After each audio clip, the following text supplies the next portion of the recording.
Sans que rien ici-bas ne m'arrête. Gloire à Dieu. Amen. Qui est dans la joie d'être dans la présence de Dieu ce matin. Amen. Est-ce qu'on peut acclamer le Seigneur? Encore et encore et encore et encore. Acclamer le roi des rois, le lion de la tribu de Juda. Alléluia. C'est un Dieu merveilleux. Amen. Il est trop bon pour nous. Et sa volonté pour nous est excellente. Amen. L'Éternel veut faire de grandes choses avec nous. Amen.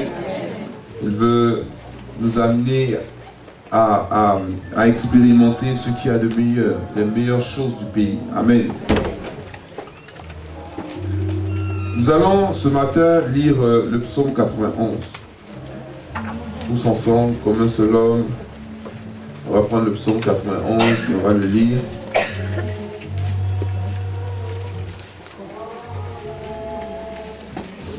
Le sous-titre de ce psaume-là, c'est protection et toute suffisance de Dieu. Amen. Tous ensemble. Celui qui demeure sous l'abri du Très-Haut repose à l'ombre du Tout-Puissant. Je dis à l'Éternel, mon refuge et ma forteresse, mon Dieu en qui je me confie. Car c'est lui qui te délivre du filet de l'oiseleur, de la peste et de ses ravages. Il te couvrira de ses plumes et tu trouveras un refuge sous ses ailes. Sa fidélité est un bouclier et une cuirasse. Tu ne craindras ni la terreur de la nuit, ni la flèche qui vole de jour, ni la peste qui marche dans les ténèbres, ni la contagion qui frappe en plein midi. Que 1000 tombent à ton côté et 10 000 à ta droite, tu ne seras pas atteint. De tes yeux seulement tu regarderas et tu verras la rétribution des méchants. Car tu es mon refuge, ô Éternel. Tu fais du Très-Haut ta retraite. Aucun malheur ne t'arrivera. Aucun fléau n'approchera de ta tente. Car il ordonnera à ses anges de te garder dans toutes tes voies. Ils te porteront sur les mains, de peur que ton pied ne heurte contre une pierre. Tu marcheras sur le lion et sur l'aspic. Tu fouleras le lionceau et le dragon. Puisqu'il m'aime, je le délivrerai. Je le protégerai puisqu'il connaît mon nom. Il m'invoquera et je lui répondrai. Je serai avec lui dans la détresse et je le délivrerai et je le glorifierai. Je le rassasierai de mon jour et je lui ferai voir mon salut. Amen. Amen. Voilà la promesse de l'Éternel. Voilà ce qu'il a accompli pour nous. Amen. C'est la protection de Dieu. Protection de Dieu à tout moment. Il dit, tu ne craindras ni les terreurs de la nuit, ni la flèche qui vole de jour. Que ce soit dans la nuit ou dans la journée, tu n'auras pas peur, tu ne craindras rien. Amen. Tu demeureras dans la confiance et dans la foi que l'Éternel, ton Dieu, te protège et te protégera. Amen. On va prendre encore nos Bibles dans le livre de Deutéronome, chapitre 26, verset 21. Et nous allons progresser dans notre série d'enseignements sur le thème de l'abondance. Amen. De l'abondance, de la prospérité et de comment véritablement être quelqu'un qui jouit pleinement des grâces et des bénédictions de Dieu dans notre vie. Amen. À partir du verset 1, le Seigneur, en parlant donc de l'entrée dans la terre promise, nous dit: lorsque tu seras entré dans le pays que l'Éternel, ton Dieu, te donne pour héritage, lorsque tu le posséderas, et il sera établi. Amen. Donc, lorsque Dieu nous donne quelque chose, beaucoup de personnes attendent de voir cette chose-là se manifester pleinement avant de croire qu'il nous a donné. Mais en réalité, Dieu, lui, il considère nous avoir donné quelque chose à partir du moment où cette chose-là a quitté sa possession et est, pour lui, en tout cas, en ta possession. Maintenant, le temps que toi, tu mets avant de saisir la chose que Dieu t'a donnée, ça dépend maintenant de toi. Amen. Donc, Dieu nous donne. Il ne dit pas lorsque ton Dieu te donnera. Il dit lorsque ton Dieu, il dit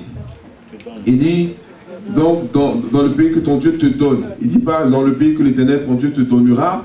Il ne dit pas dans le pays que l'Éternel, ton Dieu, t'a donné. Donc, ce n'est pas quelque chose qui est passé ni au futur, mais c'est quelque chose qu'il te donne. Mais au moment où lui, il te donne, lui, en ce qui le concerne, c'est pour toi. Maintenant, toi, tu peux ne pas l'avoir reçu. En fait, tu peux ne pas être entré dans ce que l'Éternel t'a donné. Parce qu'à partir du moment où Dieu te donne, il y a 3 choses qui doivent s'opérer. D'abord, tu dois entrer dans ce qu'il te donne. Amen. Tu dois posséder ce qu'il te donne. Et ensuite, tu dois t'établir. Amen. Donc, nous avons vu ce processus-là, le processus d'entrée. On dit pour pouvoir entrer quelque part, il faut sortir de quelque part. On sort de la pauvreté, on entre dans la prospérité. Et la seule manière pour nous de sortir d'un état, c'est d'entrer dans un autre état.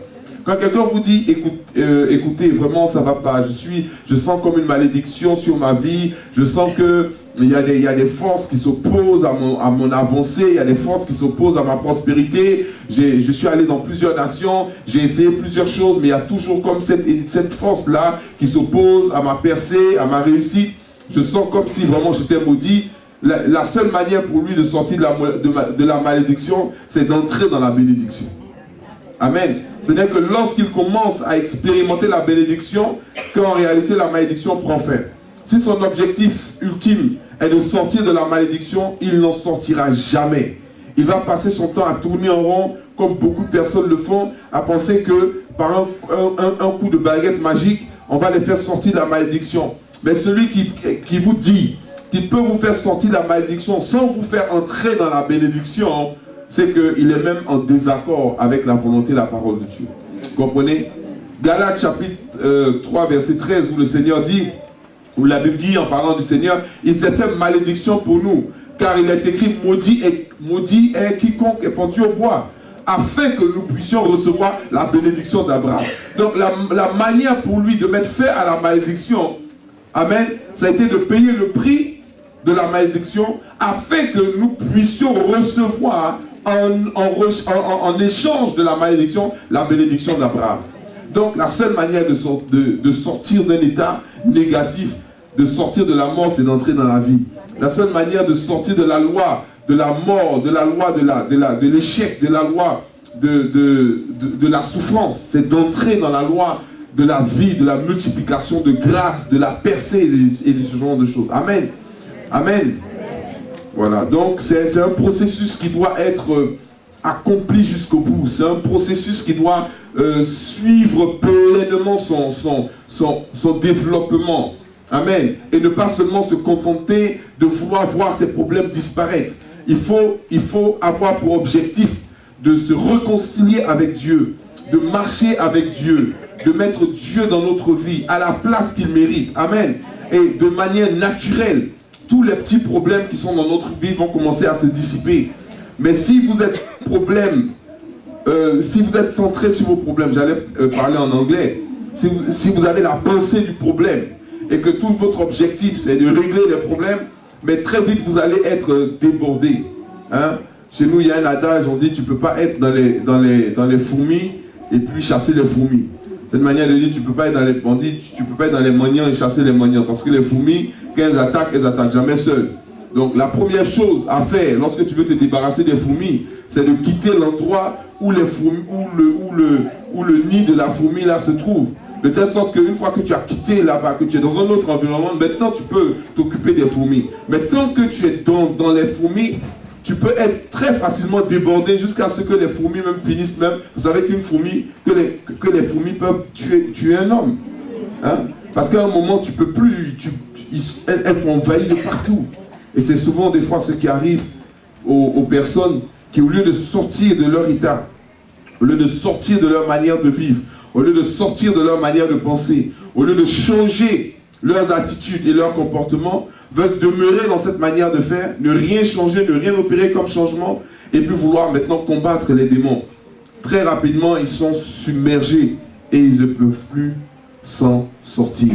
Amen. C'est pour ça qu'il est important de mettre l'enseignement de la parole de Dieu à la place qu'il faut. Il est important que le peuple de Dieu soit enseigné. Il est important que nous parvenions à la connaissance. Il est important que nous ayons une expérience avec Dieu. Une réelle expérience avec Dieu. Or, la seule réelle expérience avec Dieu que qu'on connaît depuis Genèse jusqu'à Apocalypse, à chaque fois que Dieu a rencontré un homme, il lui a demandé de changer. Amen. Ce n'est pas Dieu qui a changé pour cet homme-là, c'est cet homme-là qui a commencé à opérer les changements. Amen. Maintenant, ne vous attendez pas. Il y a beaucoup de gens qui disent, oui, moi je veux aller à l'église, mais je ne suis pas bon, je vais changer d'abord avant d'aller. Non, Dieu ne te demande pas de changer avant de venir vers lui. Il dit, viens à moi. Et moi, je vais t'aider à changer. Je vais t'aider à t'améliorer. Tu ne changes pas avant de venir parce qu'en toi-même, tu n'as pas cette capacité. Amen. Mais lui, il a la capacité de t'aider à changer. Amen. Mais le changement, il est obligatoire. Il dit, mes pensées ne sont pas vos pensées.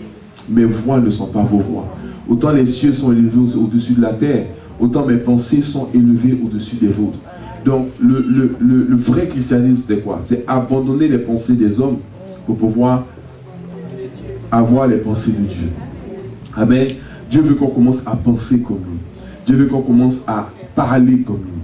Dieu veut qu'on commence à agir comme lui.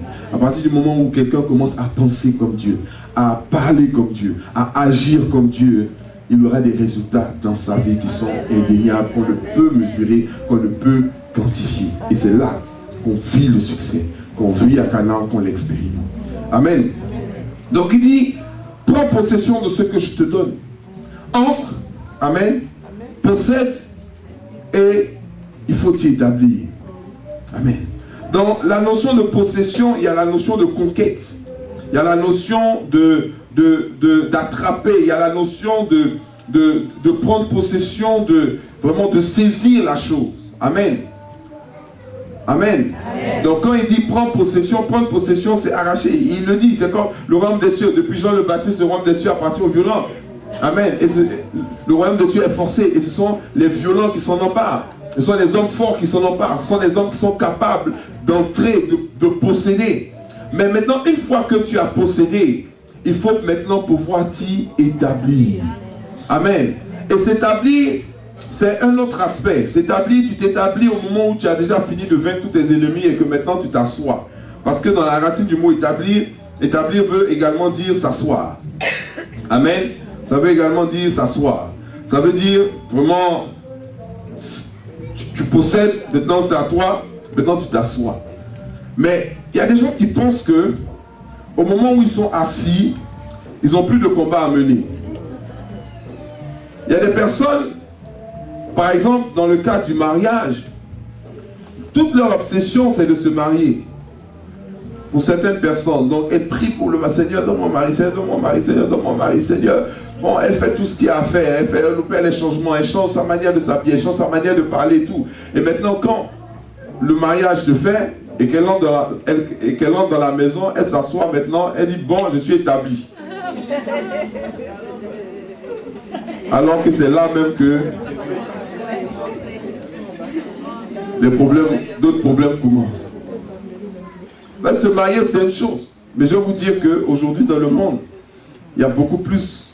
Maintenant, le taux de divorce est énormément élevé. Et puis dans l'église également, le taux est très élevé. Il est pratiquement égal au taux de divorce dans le monde. Maintenant, les gens ne se battent plus vraiment pour pouvoir conserver les choses qu'ils ont. On a tendance à aimer. C'est-à-dire, il y a le changement qui doit s'opérer, c'est le changement de notre caractère, le changement de notre pensée. Mais ça ne veut pas dire qu'il faut changer de femme. Ça ne veut pas dire qu'il faut changer d'homme. Il y a un monsieur pour plaisanter qui dit, quand ma femme aura 40 ans, je vais l'échanger pour deux femmes de 20 ans. Pour lui c'est une plaisanterie, mais il n'a rien compris. Parce que tu penses que tu peux échanger une femme comme ça? On ne change pas de femme comme ça aussi facilement. On ne laisse pas partir les choses facilement. Lorsque tu es établi sur une bénédiction de Dieu, lorsque tu es établi sur quelque chose que Dieu t'a donné, amen, lorsque tu as semé et que tu t'attends à une récolte, tu ne le sèmes pas et puis tu dis, bon, un jour ça va produire. Non. Tu dois protéger ta semence. Tu dois protéger ta bénédiction. Tu dois protéger ta famille, tu dois protéger tes investissements, tu dois protéger tout ce que tu fais. Tu dois toujours continuer à avoir un œil dessus. Ne dis pas, oui, tu as chassé les Amoréens, tu as chassé les Éviens, tu as chassé les Étiens, tu as chassé tous ces Héens, les Jébuséens, tout ça. Et puis maintenant, tu t'assois dans le pays dans lequel ils ont toujours vécu. Ok? Parce que là, maintenant, tu es établi là. Donc maintenant, tu t'assois. Et tu penses que eux, ils vont aller où? Eux, ils sont obligés d'aller dans le désert. Parce que toi, tu étais dans le désert, tu es venu prendre leur place. Donc, tu les as chassés. Donc, eux, ils vont où? Ils vont aller dans le désert. Mais quand ils vont aller dans le désert, ils vont avoir soif. Ils vont avoir faim. Ils ne vont pas être à l'aise. Même s'ils sont, je ne sais pas, même si tu les as grossés d'une manière terrible, ils vont peut-être prendre 1 an pour pouvoir récupérer. Mais tôt ou tard, ils vont recommencer à penser à leur maison, à leur pays où coule le lait et le miel, aux endroits où ils ont grandi, ils ont joué. Ils vont dire non, c'est pas normal, il faut qu'on aille récupérer notre Canaan. Entre-temps, leur Canaan est devenu ton Canaan. Et toi, tu es établi. Mais établi veut dire que tu dois pouvoir demeurer dans le pays. Alléluia. Tu dois contrôler le pays. Tu ne dois pas laisser des activités louches se mener. Tu ne dois pas laisser les armes entrer. N'importe quel petit changement, même dans le pays, doit attirer ton attention sur quelque chose qui pourrait s'avérer être un danger. Quand tu vois que ton mari commence à avoir trop de réunions et trop de missions, ou bien que les missions commencent à s'improviser, non, il est déjà parti, ben, en route là, ah, j'ai une mission là. Normalement, ça devait durer 3 jours, mais on a rajouté 2 jours, machin. Quand tu commences à sentir des odeurs, quand tu commences à voir des traces bizarres,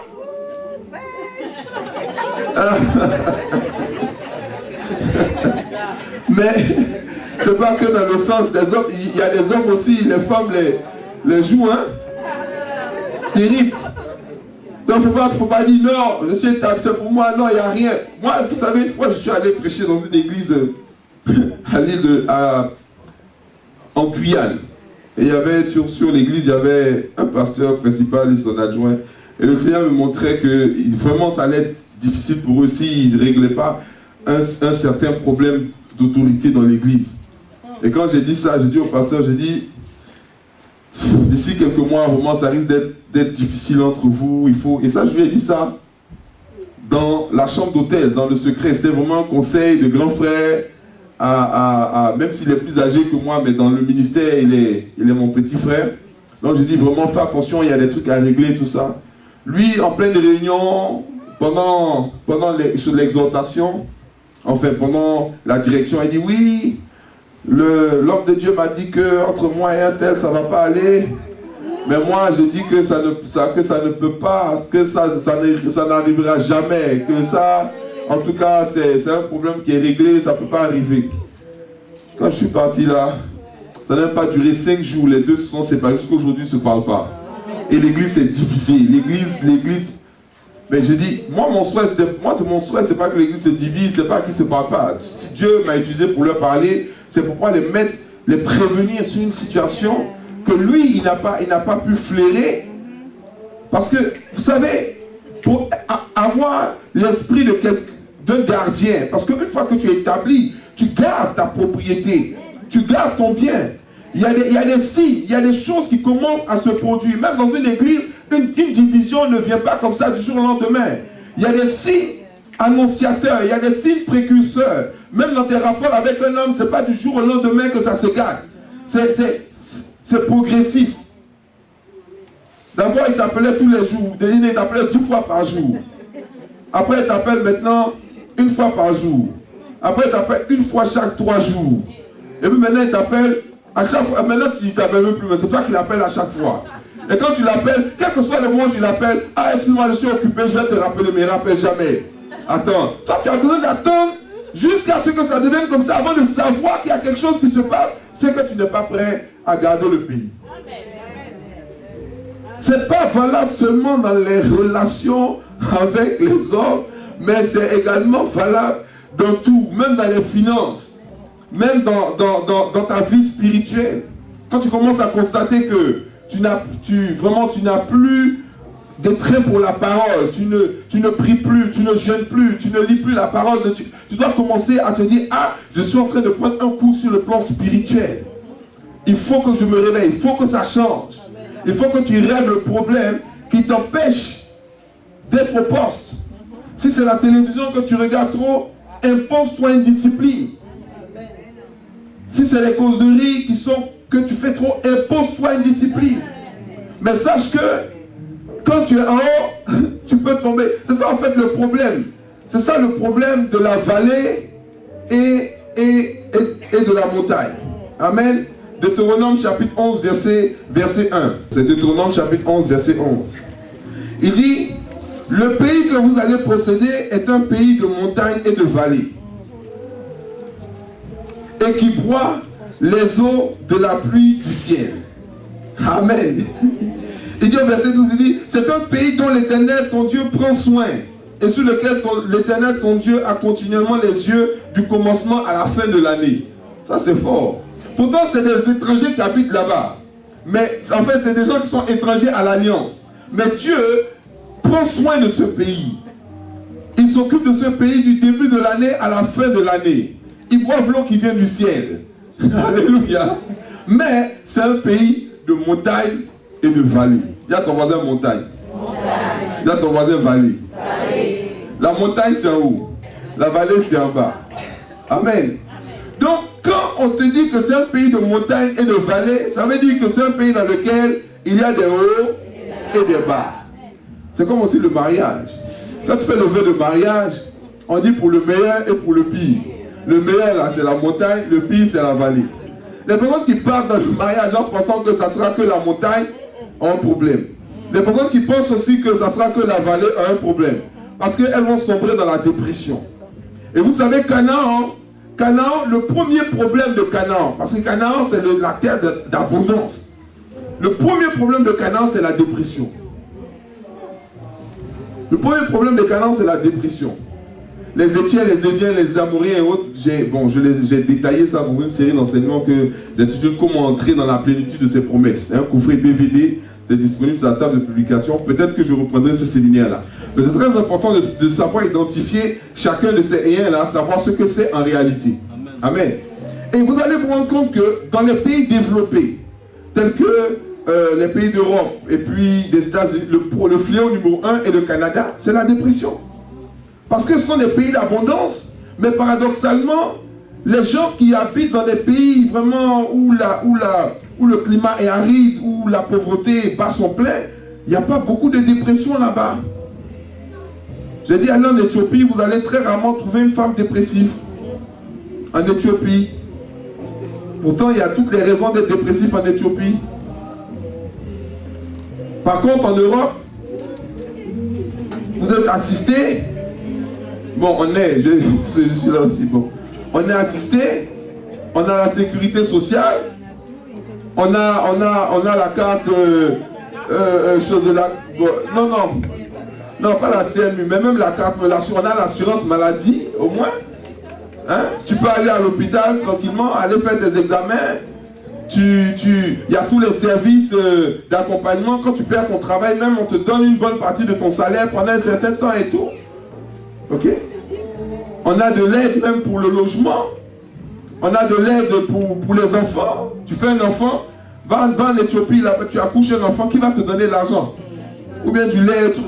Regarde toutes ces choses-là. Mais les femmes en France sont plus dépressives que les femmes qui sont dans ces pays. Aucune raison. Elle, pour avoir même un grain d'arachide qui est riche en protéines pour mettre dans la bouche de son enfant, il faut qu'elle se batte. Mais il y a des personnes qui reçoivent de l'aide régulièrement, mais qui sont dans la dépression. Le problème de la dépression, ce n'est pas l'état dans lequel tu vis. Le problème de la dépression, c'est l'état mental, l'état de pensée dans lequel tu vis. Amen. Et celui qui est dans la vallée, et qui pense qu'il ne sortira jamais de la vallée, va tomber dans la dépression. Maintenant, celui qui est sur la montagne, il ne doit pas se dire aussi qu'il ne va jamais descendre de la montagne. Parce que là, c'est encore un autre piège. Il doit se battre pour rester au sommet de la montagne. De se dire que non, je suis là, il n'y a rien, rien ne peut se passer. Ce n'est pas le fait de dire rien qui va faire qu'il n'y aura rien. La foi, ce n'est pas seulement la parole. La foi, c'est la parole suivie des actes. La foi agit. La foi ne parle pas seulement, la foi pose des actes. La foi, c'est l'action. La foi se traduit par les actes que nous posons. C'est pour ça que Jacques dit, certains disent qu'ils ont la foi, c'est bien. Mais moi, je vous montre ma foi. Amen. Donc la foi se traduit par les actions. Donc quand tu as la foi, ça ne sert à rien de dire non, il n'y a rien, en tout cas je suis sûr, Dieu me protège, ou Dieu te protège. Mais comment Dieu te protège?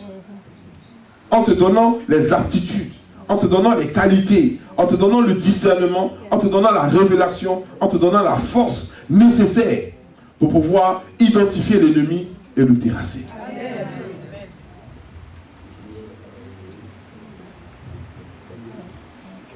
10 mètres de la place. Éphésiens 6. À partir du verset 10. Il dit, pour conclure, devenez des chrétiens forts. Amen. Devenez des chrétiens forts. Dis à ton voisin, deviens un chrétien fort. Il faut arrêter d'être un chrétien faible. Alléluia. Il faut être un chrétien fort. Pour conclure, devenez des chrétiens forts. Non par vous-même, mais en puisant vos forces dans les ressources infinies de la puissance du Seigneur. Quand on devient fort, on ne devient pas fort par nous-mêmes. On devient fort parce qu'on arrive à drainer de l'énergie, à drainer de la puissance du Seigneur. Amen. C'est dans la communion avec lui que vous trouverez votre énergie. Donc plus vous êtes en communion avec Dieu, plus vous allez devenir fort.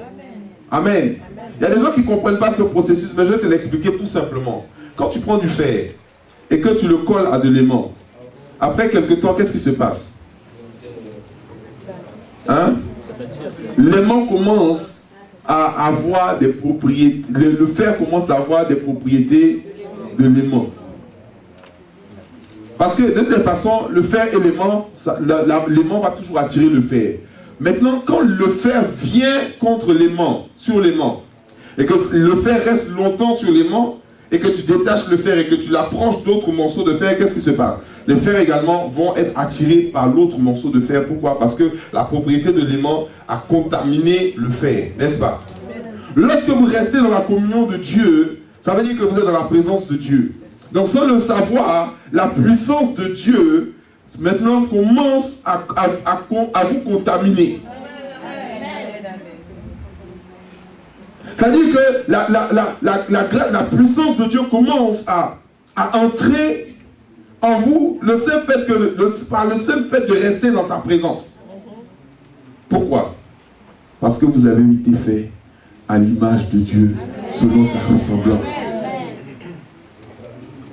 Donc la gloire là, qui entoure Dieu, la puissance de Dieu, puisque vous êtes à son image et selon sa ressemblance, elle ne fait pas la différence entre vous et Dieu même. C'est-à-dire que par le fait de rester dans sa communion, dans sa présence, tous les attributs de Dieu commencent à vous affecter. C'est pour ça qu'il dit, c'est dans la communion avec lui que vous trouverez votre énergie.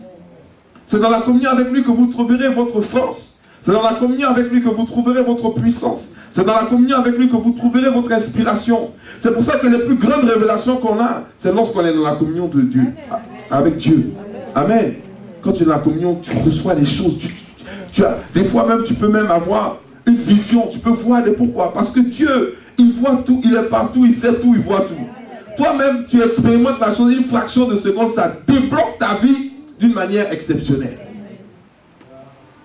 Mais c'est dans la communion qu'on reçoit toutes ces forces. Ensuite, il dit, couvrez-vous entièrement de l'armure complète que Dieu vous offre, afin de pouvoir tenir ferme contre toutes les ruses de guerre du diable. Donc on parle des ruses de guerre du diable. le diable n'a pas des ruses simples.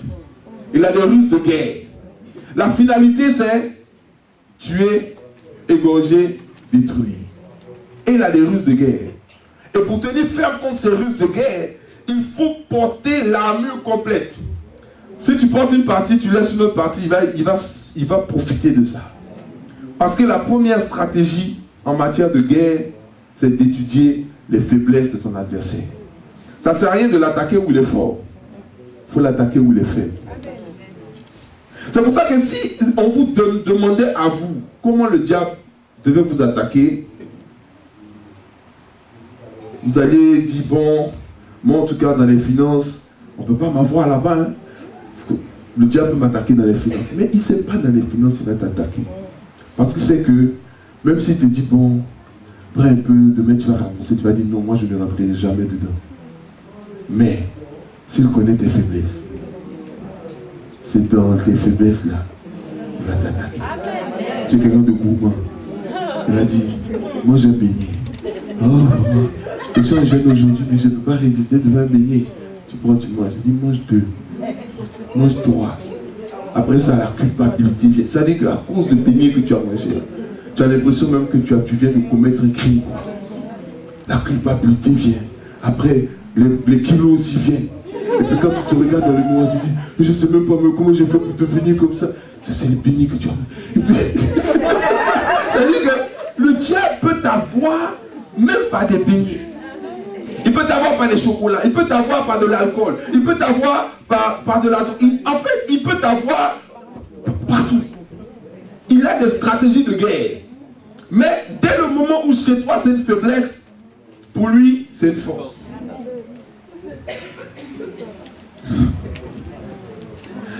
Comme pour pouvoir résister, il ne faut pas laisser un domaine et dire non, ça de toutes les façons, il n'y a rien. Non, non, non, il faut toujours veiller, il faut toujours être fort. Il faut toujours... C'est pour ça que le Seigneur dit veiller et prier. Amen. Donc couvrez-vous entièrement l'armure complète de Dieu, que Dieu vous offre, afin de pouvoir tenir ferme contre les ruses de guerre du diable. Car ce n'est pas seulement de notre combat à nous qu'il s'agit. Nous n'avons pas à lutter uniquement contre la nature terrestre, ni contre les simples ennemis mortels. Les gens qui pensent qu'ils ont à lutter contre des simples ennemis mortels. On n'a pas à lutter seulement contre des simples ennemis mortels. On a à lutter contre, mais contre les puissances occultes, contre une organisation spirituelle satanique, contre les dictateurs invisibles qui dans les ténèbres veulent contrôler et régir notre monde, contre la légion des esprits démoniaques dans les sphères surnaturelles, véritable agent du quartier général du mal. Ça, c'est la version de la révélation, parce qu'il y a des gens, vous les voyez, ils sont des agents du quartier général du mal. Depuis que je sais que, est-ce que vous savez que l'œil et la pyramide, hein? Vous connaissez donc l'œil et la pyramide. C'est pour dire, en fait, pourquoi ils font la pyramide et l'œil. Ils disent que c'est l'œil de Dieu, c'est l'œil omniprésent, l'œil omniscient, l'œil qui sait tout. Et la pyramide, la base, c'est-à-dire ce qui est en haut, est plus petit que ce qui est en bas. Donc c'est 10% des hommes qui contrôlent 90% des autres hommes. Ok? Et vous allez voir que près de les 500, le Forbes 500, les 500 plus grandes entreprises du monde, elles ont toutes de manière imagée la pyramide à l'intérieur de leur logo. Et même quand j'ai appris ça, j'ai commencé à voir les chanteurs. Vous avez les rappeurs, les chanteurs, les chanteuses de R&B, tout ça, même les chanteurs de rock et tout. Ils font ce signe-là. Et même ils font l'autre signe. Ça, c'est le signe du diable. Ok? Mais là, dernièrement, encore, il y a un groupe que j'aime bien là. Comment il s'appelle ils viennent de sortir un truc, un album, les Black Eyed Peas. Mais dans le clip, clairement, le gars, il arrive et puis il fait ça comme ça. Je dis, mais c'est pas possible. Tous ces gens-là sont des agents du quartier général du mal. Ils se sont organisés.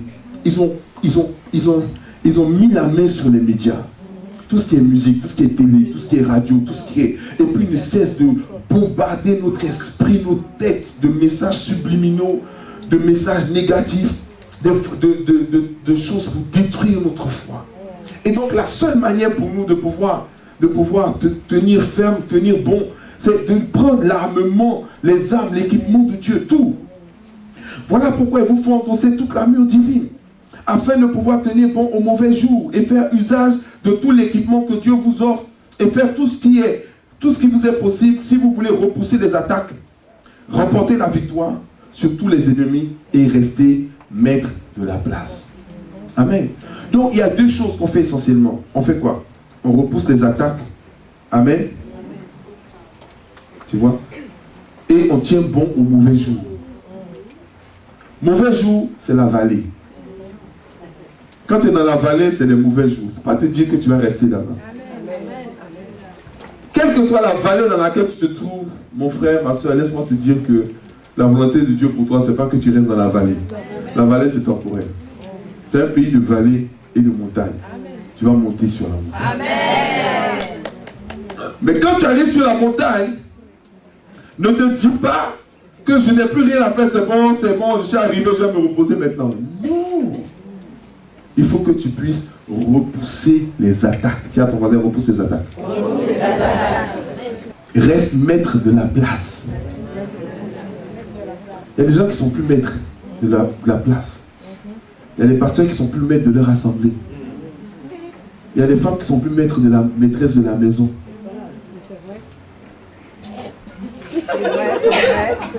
Tu es dans ta maison, mais ce n'est pas toi la maîtresse de maison.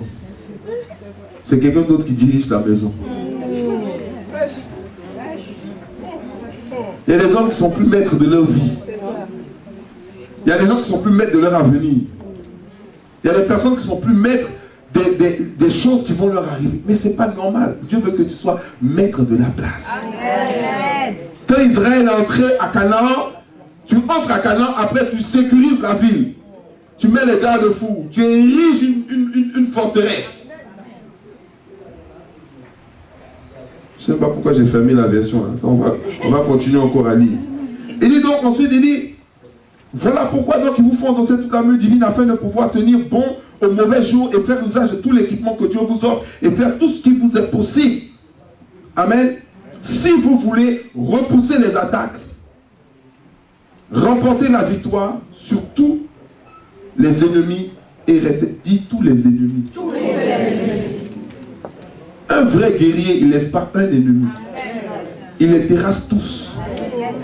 Parce que le plus petit, tu peux dire non, moi j'ai pitié de lui, c'est pas grave. Mais il va aller recruter d'autres. Il va aller faire de la musculation. Il va aller se former. Il va aller acheter des armes.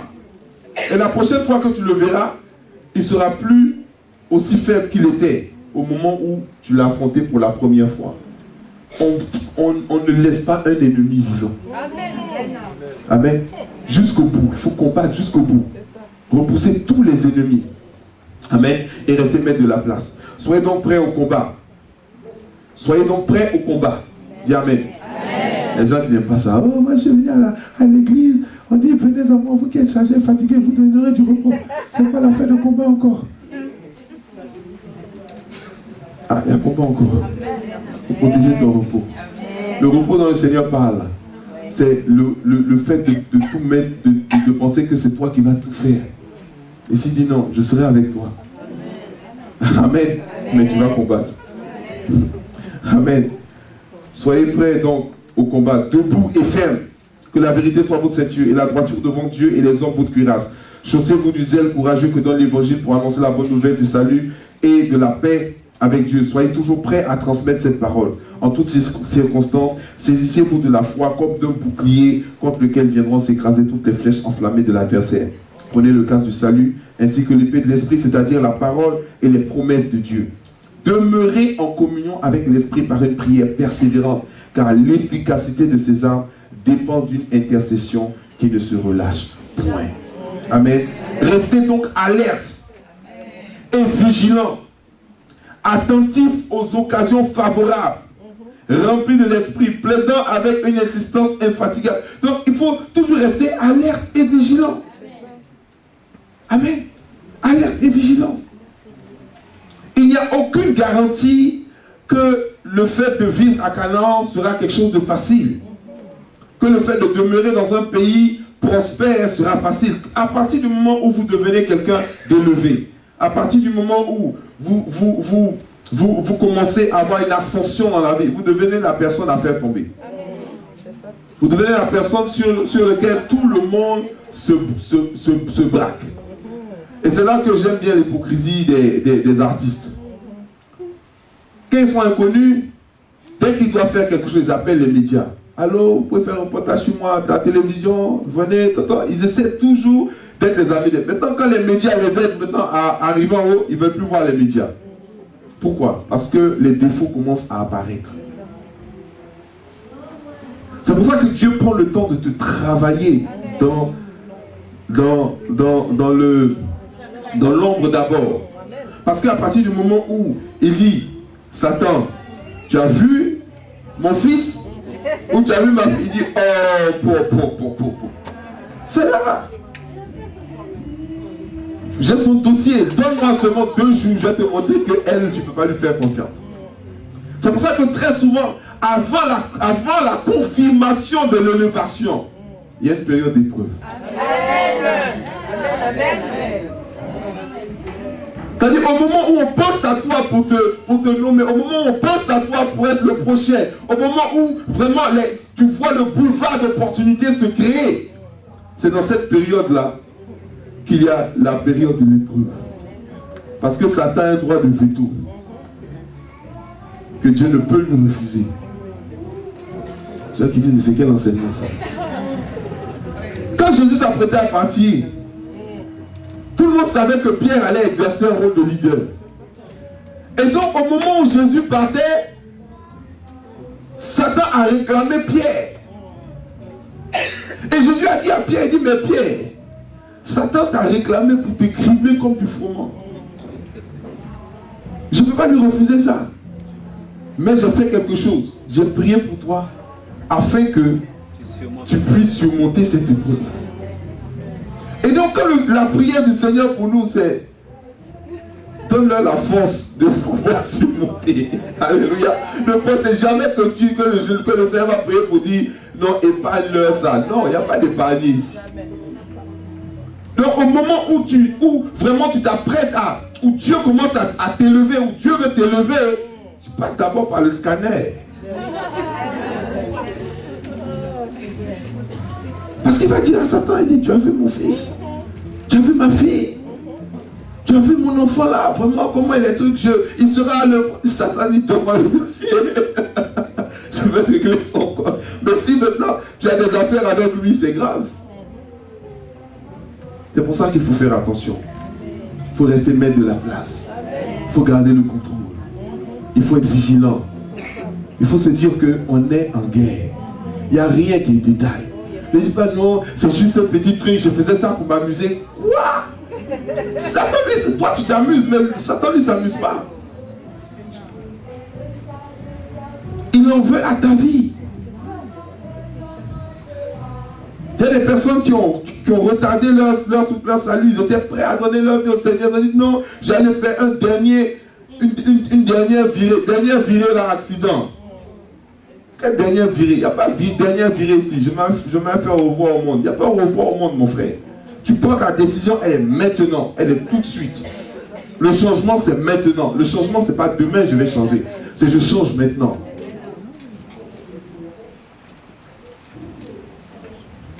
De Samuel 23, verset 28. C'est le dernier passage qu'on va lire. Normalement, c'est le verset 11. Mais je vais lire à partir du verset 8. J'espère qu'on pourra finir dans les temps. Voici les noms des vaillants hommes qui étaient au service de David. Josheb Bathshebet, le Tachkémonite, l'un des principaux officiers. Il brandit sa lance sur 800 hommes qu'il fit périr en une seule fois. Mon Dieu. C'est-à-dire que lui là, dans la fuite de David, lorsqu'il devait quitter le royaume poussé par son fils Absalom, il y a quelqu'un qui a insulté David. Et celui-là, il a dit à David, laisse-moi, je vais le désintégrer maintenant. David dit non, c'est pas la peine. Si il a le courage de m'insulter, c'est parce que Dieu a permis. Laisse, on va partir tranquillement. Quand Dieu va me rétablir, Amen. On va gérer son compte. Amen. Donc c'est un gars dangereux. Lui seul, il prend sa lance, il lance 800 personnes. Et la lance transperce 1, 2, 3, 4, 5, 6, 7, 8, jusqu'à 800. My God. Terrible. Amen. C'est pour dire qu'un homme de Dieu, un homme puissant est entouré d'hommes et de femmes puissants et puissantes. Amen. Dans une organisation vraiment qui se veut puissante, il faut qu'il y ait des personnes, des ressources qui sont eux aussi puissants. Amen. Il ne faut pas tout vouloir laisser sur les bras du pasteur et dire non, il n'a qu'à se débrouiller. Non, non, non. C'est nous tous qui bâtissons l'œuvre. Amen. Et parce que tu te joins à l'œuvre, parce que tu veux faire quelque chose, Dieu va te oindre pour que tu puisses être une aide puissante pour l'organisation. Alléluia. Il brandit donc sa lance sur 800 hommes et il les fit périr une seule fois. Après lui, Éléazar, fils de Dodo, fils d'Akoshi. Il était l'un des 3 guerriers qui affrontèrent avec David les Philistins rassemblés pour combattre, tandis que les hommes d'Israël se retiraient sur les hauteurs. Donc, ils sont restés, lui et David, plus 3 guerriers en bas dans la vallée avec les Philistins. My God. Pendant que les enfants d'Israël se retiraient sur la montagne. 3 personnes, comme tout un royaume. La Bible dit, il se leva et frappa les Philistins jusqu'à ce que sa main soit lasse et qu'elle reste attachée à son épée. L'Éternel opéra une grande délivrance ce jour-là. Le peuple revint après Éléazar seulement pour prendre les dépouilles. Comme on parle de combat spirituel, voilà en fait c'est l'illustration de ce qu'il faut pour pouvoir demeurer maître de la place. Il est resté lui seul avec son épée. Il a dit au peuple d'Israël, allez sur la montagne, ils revenaient le soir. Quand ils sont revenus, ils l'ont trouvé, sa main était encore attachée à l'épée. Ils sont venus seulement pour ramasser les cadavres des Philistins. Dans la Bible, lorsque vous allez voir Philistins, souvent, ce sont les ennemis. Ce sont les ennemis, c'est les gens qui viennent pour voler, les gens qui viennent pour détruire, pour dérober. Voilà, c'est une sorte de démon. C'est un peuple qui a disparu, donc on peut le dire, il n'y a pas de problème. Verset 11. Après lui, Shama. Amen. Lui s'appelle Shama. C'est-à-dire Dieu est présent. Il y a des gens qui pensent que lorsque Dieu est présent, ils ne vont pas avoir de combat à mener. Et c'est justement ce que ce verset dit. Verset 11. Après lui, Shama, fils d'Agé, d'Arar. Les Philistins s'étaient rassemblés à Léchi. Il y avait là une parcelle de terre remplie de lentilles. Le peuple fuyait devant les Philistins. Shama se plaça au milieu du champ, le protégea et battit les Philistins et l'Éternel opéra une grande délivrance. Il y avait un champ de lentilles. Et les Philistins, comme ils savaient qu'il y avait un champ de lentilles quelque part, ils laissaient les gens cultiver. Donc eux, ils défrichent la terre, ils plantent les semences de lentilles, ils arrosent, ils s'occupent de ça. Et quand les lentilles veulent pousser, eux maintenant les Philistins, ils viennent, ils prennent les lentilles, ils s'en vont. Et ils avaient l'habitude de faire ça. Et l'ennemi aime faire ça. Tu finis de préparer tes choses, tu te bats, tout, tu fais ce que tu as fait au moment où tu penses que tu vas maintenant profiter de la chose, il vient voler. Ce jour-là, Shama, l'Éternel est présent, a dit aux Philistins, c'est fini, vous n'allez plus jamais manger les lentilles de cette parcelle de terre. Les Philistins, c'était nombreux, ils voient une seule personne, ils se disent, non, lui, il plaisante ou bien quoi. Ils ont commencé à aiguiser leurs armes pour essayer de l'effrayer un peu. Shama est resté, il dit, c'est pas un amusement. Aujourd'hui, ça va finir. Dis, aujourd'hui, ça va finir. Aujourd'hui, ça va finir. Amen. C'est-à-dire qu'il y a des situations dans ta vie, tant que tu ne prends pas une décision radicale, ça ne va jamais s'arrêter. Il y a un jour, tu dois fermer la porte, dire à ton mari, assieds-toi, je vais te parler 2 minutes. Non, c'est pas une affaire de palabre, c'est simplement pour mettre les trucs au clair, tu vois, non? Pour que certaines situations puissent finir. Alléluia. Ou changer. Il y a un moment où tu prends ton fils, tu l'assois, tu lui dis écoute. Et tu lui parles clairement. Alléluia. Il y a un moment où tu dois adresser la situation. Il y a un moment où tu dois confronter la situation. Et ça, tu vois, et lui il s'appelle l'Éternel est présent. Mais l'Éternel est présent. Qu'est-ce qui te manque pour confronter la situation? Qu'est-ce qui te manque? C'est des fois, des fois même certaines personnes, c'est vrai que tu dois, il y a la soumission, il y a la soumission à l'autorité, mais ça n'empêche pas de dire la vérité. Est-ce que tu comprends? En réalité, la soumission, ce n'est pas trop le déni de la vérité. La soumission, c'est pas ça. La soumission, c'est pas d'accepter le mensonge comme étant la vérité. La soumission, c'est dans l'attitude. La soumission, c'est plus une notion d'attitude. Tu dis la même chose, mais d'une manière différente. C'est-à-dire que quand tu es soumis à quelqu'un, tu ne viens pas lui dire, hey, toi, je vais te parler. Non. Pasteur, est-ce que je peux vous parler 2 minutes? Pasteur, est-ce que je peux avoir un entretien avec vous? Il n'y a pas de problème. Non, en fait, je voudrais vous dire que la vérité sort. Ce n'est pas une affaire de choses. Même ton patron. Patron, est-ce que je peux vous parler? Je dis, bon, je suis une femme mariée. Arrêtez de me toucher à gauche, à droite. La prochaine fois, vous allez avoir affaire à mon mari. Ça va s'arrêter. Mais si tu es là, tu fais rien, tu es là, à un moment, il faut confronter le problème, la situation. Si tu veux voir une fin. Alléluia. Et c'est ce que Dieu nous demande. Il ne faut pas dire non, Dieu va régler, Dieu va faire, Dieu va faire. Dieu va faire à travers toi. On va se lever, on va prier le Seigneur. On va se lever, on va prier le Seigneur.